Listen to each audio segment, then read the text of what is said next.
vu. The accidental save reload. You walk into a cafe, the clatter of a tray, the low hum of conversation, the barista calling out an order, a name you already know before she says it. A black cat dashes past your legs, and then it hits you. You have seen this before. Exactly this. No, You really. don't just recognize the moment. Deja vu hits like, it's usually like a couple months before each other. Like, it's never immediately after. Like, I never have deja vu after deja vu after deja vu.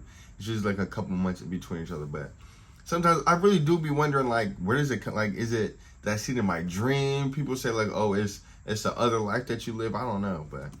For what happens next. The man at the window will check his watch, the woman at the counter will drop her keys. In 10 seconds, the door will swing open, but you already know who's coming through. Science says deja vu is a glitch, a brain misfire, a small processing error where your mind accidentally flags the present as a past memory. And if deja vu is just a brain error, why does it feel so eerily accurate? Right. Some believe deja vu isn't a glitch at all. It's proof that time isn't linear, that you've lived this moment before, that maybe you are in a loop. Or worse, you've died in another timeline. And if that's true, how many times have you already been here? You know, Mandela effect. On that, have you guys ever, okay, say you're just driving, right? And you know when you, like, you basically go on autopilot and you come back. Do you ever be thinking, or like, do you guys ever have like vivid images like you crashing? So, I don't know, I'd be thinking like, okay, say I'm driving, right? And I'm autopilot right now. And I wake back up, and I can just think like, dang, like, what if I would have crashed? So what if I did crash, right? Follow me, because it gets a little trickier. What if I did crash, but I already transferred my consciousness into another alternate version of me? You know what I mean? Where everything is kind of the same. But remember, everything in one day, you'll never get the same day twice. So what if that really does? What if we do transfer our consciousness? Because it's a new day, everything is new. You know what I mean? Or am I tripping? Comment down below how you guys feel about that one. Reality patches while you're AFK. Let's do a test. Does Pikachu have a black tip on his tail? I always remembered him having a black tip. You've seen Pikachu 1,000 times. On cards and games and movies. You know what he looks like. Right. So yes or no? If you said yes, congratulations. You've just experienced the Mandela effect. Pikachu has never had a black tip on his tail. Pikachu has always had the black games, tip on his tail. Not in the anime. Not anywhere.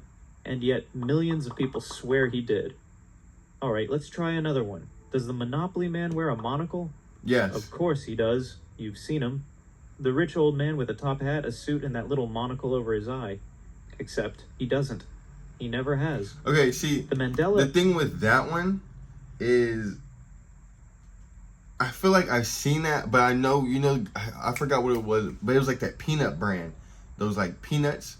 And that guy also had top hat and monocle. So maybe I'm confusing those two together, but I feel like I've seen him with it, but at the same time, I know I've also seen him without it. So it's like, is the strange phenomenon where large groups of people all remember something one way, only to find out that it never existed like that.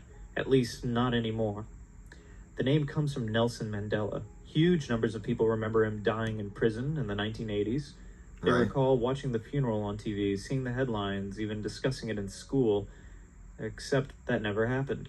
He was released, went on to become president of South Africa, and died in 2013. So yeah, I never saw that on TV because I wasn't even born yet, but I do remember him passing away in 2013 though, because I think we had to do a project on it, or we read something about him in when I was in middle school. Share the same false memory. The official explanation is that human memory is bad. It's faulty, unreliable. A few people misremember something, then they tell others, and before long, the false memory spreads like a virus. If so many people remember things one way, but history says otherwise, what if history changed? What if these are updates to reality? Small server-side patches that overwrite... I also feel like that was before, internet. So if everybody is seeing the same thing, everybody knows about the same thing, everybody's having the same experiences, then how could it not be true? You know what I mean? Like, but leave behind a few glitches. Are you gonna believe the one review or the review with 10 reviews? For the restaurant, you're gonna believe the one with 10 reviews because more reviews, more, and if everybody has the same common, what is it called? the same common agreement on whether the food is good or not, you're gonna go with that one because it's believable. Date. Some believe this is proof that we're shifting between alternate timelines, that every so often we move into a slightly different version of reality, but our memories don't fully sync. Others think this is just bad maintenance. Reality gets patched, but the developers missed a few details. Either way, if you ever notice something changing that shouldn't be able to change, it's already too late. Missing time. The desync error. It's 3:02 p.m. You blink. Now it's 3:47 p.m. You didn't move. You didn't check your phone. You weren't distracted. But somehow 45 minutes have disappeared. The official term is highway hypnosis. When your brain zones out and drives on autopilot, it happens on long, repetitive roads. The idea is that your brain is awake, but your memory stops recording. Sounds reasonable. Except some people experience missing time when they're not driving. They'll be sitting at home watching TV, and suddenly it's night. A person cleaning their kitchen looks up at the clock and finds it. Okay, I feel like you're just passing time though, but like last week, I swear last week went by so fast. And usually, I know I was leading up to Friday because I left on Friday. I went to Santa Barbara. But usually when I'm leading up to something, the week goes by slow. But last week went by fast, like super fast. Or even when I'm just at home and like time will just go by fast for some reason. I don't know why. Or missing. Some say it happens when they're mid-conversation. They'll be talking to a friend, and suddenly the other person is looking at them weird, like they just stopped talking for 5 minutes. Some people say that during missing time, they get the feeling that something else was happening, but they just aren't supposed to remember. It's like someone edited the footage, trimmed down the timeline, removed the parts that didn't make the cut. Things we were never meant to see. Bystander effect. I never thought about it that way. When NPCs refuse to trigger the next event, you're walking down a busy street, a person collapses. They hit the ground completely unconscious. A crowd starts forming and nobody moves. You wait for someone to help. Maybe a doctor, maybe a good Samaritan, but instead everyone just stands there watching. That's the bystander effect. A bizarre glitch where the more people there are, the less likely anyone is to do something. Because everyone assumes someone else will take action. But because everyone assumes that, nobody does. And it gets weirder. There are cases where entire groups of people have just stood there watching something horrible happen, even when it would have been extremely easy to help. A person choking in a restaurant. That's because we're just taught to mind our business, but as humans, we literally should just we're meant to help each other. Like we're meant to be in one unity. So if you see something wrong, and I do understand that sometimes it is hard because if it's just you, say you see somebody getting beat up or they're just getting bullied and you try and go help and it's just you and it's a 4v1, that's hard because you already know that nobody around you is really going to help. All they want to do is pull out their phone to get the reaction out of it. So I understand, but you know, if you can do it, go out and help somebody. That is one big thing. Go out and help somebody, guys. A woman being attacked in broad daylight, even a drowning child. Nobody wants to be the first to move. Nobody wants to take responsibility. It's like they're all stuck in an idle animation, waiting for a main character interaction. But then again, I do understand that some people just don't know what to do in that instance. So a lot of people's like what they like to do is just like they start panicking. They get nervous. They don't know what to do. Like, oh, what should I do? What should I do? Like that, something like that. Because they don't know what to do. But sometimes you just gotta just do. Like you just gotta just go. And what if, just for a second, we consider the possibility that this isn't just human psychology? What if some people really do function like NPCs? What if some only activate when they're directly prompted? And if that's true, then the next time you're in a crowd, look around. Is everyone really playing the same game as you? Doppelgangers. The NPC cloning bug. Imagine walking down the street. Now doppelgangers is definitely real. I literally, maybe not spinning image, but I met my doppelganger like years ago, and I was just walking in Richmond, and then I seen him, and I was like, what the heck? Like, why does he kind of look like me?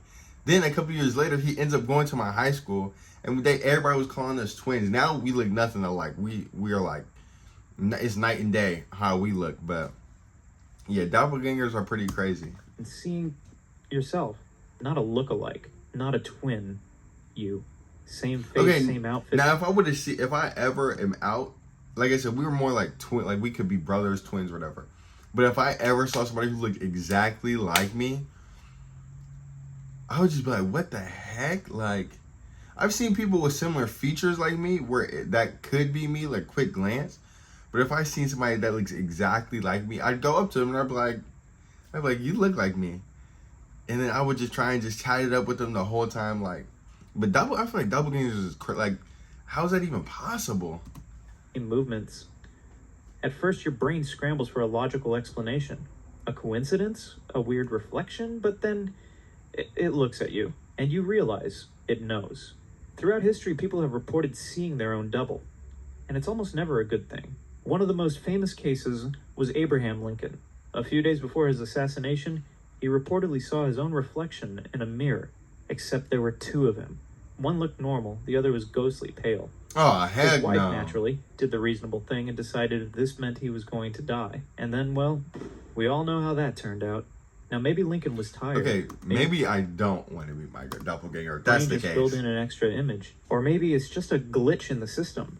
Maybe reality accidentally rendered two copies of you for a moment. Maybe you just got a glimpse of yourself from another timeline. Or maybe something else is trying to take your place. Either way, if you ever see someone who looks exactly like you, walk the other way. Fast. Yeah, no, that I ain't Sleep gonna lie, that gave me paralysis, chills. the forced cutscene. You can't skip. It happens in the middle of the night. Your eyes snap open. You can see your room, your ceiling, the faint glow of the streetlight outside. Everything is normal, except you can't move. Not a single muscle. Your arms, your legs, completely locked. You try to call for help, but your voice won't come out. And then you feel it, a presence, standing at the edge of your bed. Oh, This heck is sleep no. paralysis. And if you haven't Luckily, I don't think I've ever experienced that to that degree. But I do remember I was in sleep for real, but I was asleep. And I was just in the bed. And like my light was on, my mom was in the room, my sister was in the room. I just closed my eyes. I was just thinking about, if you guys know about addicting game, I was playing addicting games like that whole day. And I forgot what game it was, but somehow I was dreaming I was in the game and I was ready to wake up, but I couldn't. And I was trying to move. So I'm like, help, help, help, help, help. And then I finally woke up and I asked my mom, I was like, did you hear me calling for help? She was like, no, what are you talking about? And I told her and she was like, see, that's why you don't need to be on those addicting games. So I think that's the only thing that would come close to me having sleep paralysis. But that, having somebody over me, no, I don't want that. it yet? Congratulations. You've avoided one of the worst free trial experiences that the human body has to offer. People describe it as being trapped inside your own body.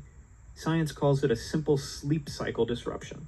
During REM sleep, the body is in a state of muscle atonia to prevent acting out dreams. And if you break this sleep, your brain wakes up, but your muscles are still paralyzed. It's supposed to last a few seconds, maybe a minute at most, but to the people experiencing it, it can feel like a lifetime. And here's where it gets weird, because for some reason, sleep paralysis doesn't just come with paralysis, it comes with company. People across different cultures, across history, across completely separate parts of the world, all describe seeing the exact same thing, a dark silhouette, watching them. If this is just a random brain glitch, Heck why no. are millions of people hallucinating the exact same thing? That's why you guys gotta There are pray. two possible answers. One, the human brain is hardwired to hallucinate terrifying figures when it's in this state. A cruel little evolutionary prank designed to Why make is an there a already fat, terrible experience even worse. Why is there a fat Gordon Ramsay playing basketball, Olympic basketball at that? Or two, these things are always there. And sleep paralysis is just the one time you are actually able to see them. Spontaneous human combustion.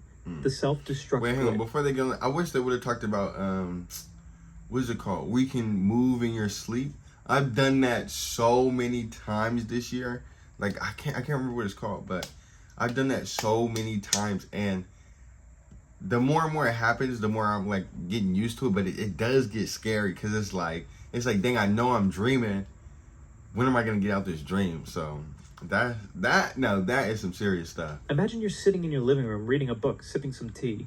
Nothing out of the ordinary. Then without warning, you burst into flames. Not like you knocked over a candle flames. Not like your clothes caught fire flames. No, you ignite from the inside out. And by the time What someone the finds heck? you, there's nothing left but a pile of ash. And maybe a pair of legs that somehow survived. This is spontaneous human combustion, one of the strangest, most unsettling phenomena ever recorded. Science has a lot of answers, but on this one, they're beat. Some half-assed explanations include the wick effect, where body fat acts like candle wax, slowly burning the person over time. But if that's the case, why does it sometimes stop halfway? Take Margaret Hogan, for example, an unusually hot 89-year-old widow from Dublin. On March the 28th, 1970, she was found burned almost to nothing in her home. The plastic flowers on the table had melted into sludge, and the television screen 12 feet away was warped beyond recognition. And yet, her feet and both legs below the knees were untouched. An inquest was held. The official cause of death? Burning. The cause of the fire? Unknown. Which means either 1. The human body has a hidden self-destruct button. 2. Some people accidentally trigger an irreversible system error. 3. Reality occasionally just Alta 4 people in the most dramatic way possible. Crazy. Whichever one it is, the conclusion Just is catching on fire, like go full on flame on. That's insane. How can you even do that? I mean, I guess your body can get body heat, and you do get hot, like really hot. But how do you get super hot to where you're burning your that's insane. If one day you start feeling a little too warm and you're nowhere near an open flame, you might have about 3 seconds to figure out why. Quantum immortality, the real-life respawn. Now, I've never heard of this one. You should be dead. That car missed you by inches. Lucky? Maybe. Or maybe you just don't die. Quantum immortality is the idea that every time you die, your consciousness jumps. That's literally what I was just talking about earlier. With the whole car thing, that's literally what I was talking about. Hell, but to the nearest reality where you survived. From your perspective, you never die. You just keep waking up in timelines where you barely made it. Take Frane Selak, a man who should have died multiple times. In 1954, his train derailed into an icy river. 17 people drowned. He didn't. Dang. The next year, he was sucked out of a plane mid-flight Dang. and landed in a haystack. Then a bus crash, multiple car crashes, a car explosion, and finally he won the lottery. I would not want to be in any car, any plane, any train, anything that moves, probably even just be around him if he's having bad luck like that. Well, it's bad luck, but it's good luck on his own, only for him. Like not for nobody else. Perspective, he never died, and that's the terrifying part. If quantum immortality is real, then you will never experience your own death. The versions of you that died, you don't remember them, because they're gone. But what happens when there's no timeline left where you survive? Is there a final game over? Or does reality just keep you going? And if that's the case, how long have you actually been alive? Thanks for watching. Make sure to give the video a like. Alright, y'all. I hope you guys liked this video. This was interesting. I think this is by far probably one of my most interesting ones. I really liked the last one. I really did enjoy that one. So comment down below how you guys felt about this one. On the road to 200 subs. We are only, as of right now, we're only 10 subs away. So come on, guys, give me to that 200. Trying to get to 500 before June or by June. So yeah, like, comment, share, do everything that you need to do to push me out there. And I will see you guys in the next one. All right, y'all. Peace.